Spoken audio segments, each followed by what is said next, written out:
Salma Sunan kembali menjadi perbincangan hangat. Kali ini bukan soal kisah cintanya dengan pacar barunya. Namun, Salma Sunan mendapat kritikan dari warganet lantaran caranya bercanda dengan Sunan Kalijaga. Salma Sunan memergoki sang ayah yang sedang mencari makanan di malam hari. Lewat unggahan Instagram story-nya, Salma Sunan memanggil Sunan Kalijaga dengan sebutan tikus.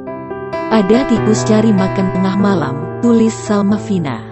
Mereka menilai apa yang Salma katakan sebagai kata-kata yang tidak sopan dan tak selayaknya diucapkan oleh anak ke ayahnya.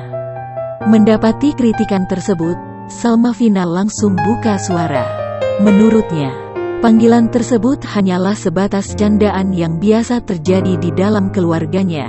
Ia pun mengungkap bahwa sang ayah tak keberatan dengan candaan yang ia lontarkan.